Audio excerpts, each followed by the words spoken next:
ഈശോ മിശിഹായ്ക്ക് സ്തുതിയായിരിക്കട്ടെ. നിങ്ങളുടെ ജോലി എന്തു തന്നെയായിരുന്നാലും മനുഷ്യനെ അല്ല ദൈവത്തെ സേവിക്കുന്നത് പോലെ ഹൃദയ പരമാർത്ഥതയോടെ ചെയ്യുവിൻ. നിങ്ങൾക്ക് പ്രതിഫലമായി കർത്താവിൽ നിന്ന് അവകാശം ലഭിക്കുമെന്ന് അറിഞ്ഞുകൊള്ളുവിൻ. വിശുദ്ധ പൗലോസ്ലീഹ കൊളോസോസുകാർക്ക് എഴുതിയ ലേഖനം 3-ാം അധ്യായം 23-ാം തിരുവചനമാണിത്. ഞാൻ സ്കൂളിൽ പോകുമ്പോൾ എൻ്റെ കൂടെ മറ്റു പല ഡിപ്പാർട്ട്മെന്റുകളിലും ജോലി ചെയ്യുന്ന ധാരാളം ജോലിക്കാർ ദിവസവും യാത്ര ചെയ്യുന്നുണ്ടായിരുന്നു. മഴയായാലും തണുപ്പായാലും അതിരാവിലെ ട്രെയിനിൽ കയറി ദീർഘദൂരം യാത്ര ചെയ്തായിരുന്നു ജോലിക്ക് പോകേണ്ടിയിരുന്നത്. ചിലപ്പോൾ അതിശക്തമായ മഴ പെയ്യുന്ന സമയമാണെങ്കിൽ ചില ജോലിക്കാർ പറയും, ഓ നശിച്ച മഴ. തിരക്കാണെങ്കിൽ പറയും, ഓ നാശം, ഒരു ട്രാൻസ്ഫർ കിട്ടിയാൽ മതിയായിരുന്നു. ചൂട് കൂടിയാൽ പരാതി പറയും, ഓഫീസിൽ ചെന്നാൽ പരാതി പറയും. ഇങ്ങനെ എന്തിനും ഏതിനും പരാതി പറയുന്ന ചില ആൾക്കാരുണ്ടായിരുന്നു. അവരിൽ ചിലർ ഒരു ദിവസം എന്നോട് ചോദിച്ചു, ടീച്ചറിന് ഒരു പരാതിയും ഇല്ലാതെ എപ്പോഴും വളരെ പോസിറ്റീവായിട്ടിരിക്കുന്നുണ്ടല്ലോ, അതെന്താ അങ്ങനെ ഇരിക്കുന്നത്?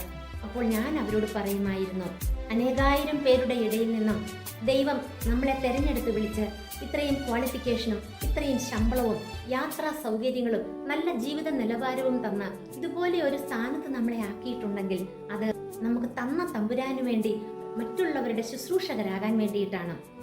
നമ്മുടെ കഷ്ടപ്പാടുകളും ദുരിതങ്ങളും നമ്മുടെ മുമ്പിൽ വരുന്നവരോട് തീർക്കാനുള്ളതല്ല. അങ്ങനെയുള്ള അവസരത്തിൽ ഞാൻ അവരോട് പറയുമായിരുന്ന ഒരു വചനമാണിത്. നിങ്ങളുടെ ജോലി എന്തു തന്നെ ആയിരുന്നാലും മനുഷ്യനെ അല്ല ദൈവത്തെ സേവിക്കുന്നത് പോലെ ഹൃദയ പരമാർത്ഥതയോടെ ചെയ്യുവിൻ. നിങ്ങൾക്ക് പ്രതിഫലമായി കർത്താവിൽ നിന്ന് അവകാശം ലഭിക്കുമെന്ന് അറിഞ്ഞുകൊള്ളുവിൻ. അതുകൊണ്ട് ജോലി അത്ര കഷ്ടപ്പാടാണെന്നുണ്ടെങ്കിൽ റിസൈൻ ചെയ്ത് വീട്ടിലിരുന്നാൽ പോരെ, ഈ ബുദ്ധിമുട്ടുകളൊന്നും സഹിക്കേണ്ടി വരികയില്ലല്ലോ, ഞാൻ ചോദിക്കുമായിരുന്നു. അപ്പോൾ അവർ പറയുമായിരുന്നു, അയ്യോ ടീച്ചർ എന്താ ഈ പറയുന്നത്? ജോലിയില്ലാതെ ജീവിക്കാൻ പറ്റുമോ? ജീവിക്കാൻ പൈസ വേണ്ടേ?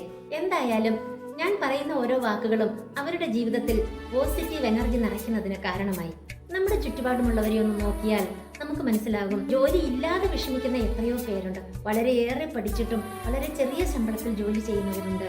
ജോലി കിട്ടിയിട്ടും ശമ്പളമില്ലാതെ ജോലി ചെയ്യുന്നവരുണ്ട്. അതുപോലെ ബിസിനസ്സുകാർ, കച്ചവടക്കാർ, മറ്റു പലതരം ജോലികൾ ചെയ്യുന്നവർ, ഇവരെല്ലാം ജീവിതത്തിലെ പ്രാരാബ്ധങ്ങൾ കുറയ്ക്കാനായി നെട്ടോട്ടം ഓടുന്നത് നമുക്ക് കാണാൻ സാധിക്കും. പരാതികളും പരിഭവങ്ങളും പറഞ്ഞുകൊണ്ട് നമ്മുടെ ജീവിതം മുന്നോട്ട് നീക്കാതെ നമുക്ക് ദാനമായി കിട്ടിയ ഓരോ അനുഗ്രഹങ്ങൾക്കും സർവശക്തനായ ദൈവത്തിന് നന്ദി പറഞ്ഞുകൊണ്ട് മറ്റുള്ളവരെ പരമാവധി സഹായിച്ചുകൊണ്ട് സന്തോഷത്തോടെ ജീവിക്കാൻ നമുക്ക് പരിശ്രമിക്കാം. എല്ലാ മനുഷ്യരോടും ക്ഷമാപൂർവം പെരുമാറുവിൻ. ആരും ആരോടും തിന്മയ്ക്ക് പകരം തിന്മ ചെയ്യാതിരിക്കാനും തമ്മിലും എല്ലാവരോടും സദാ നന്മ ചെയ്യാനും പരിശ്രമിക്കുവിൻ. എപ്പോഴും സന്തോഷത്തോടെ ഇരിക്കുവിൻ. ഇടവിടാതെ പ്രാർത്ഥിക്കുവിൻ. എല്ലാ കാര്യങ്ങളിലും നന്ദി പ്രകാശിപ്പിക്കുവിൻ. ഇതായിരിക്കണം യേശുക്രിസ്തുവിൽ നിങ്ങളെക്കുറിച്ചുള്ള ദൈവഹിതം. വചനം പറയുന്നതാണ്.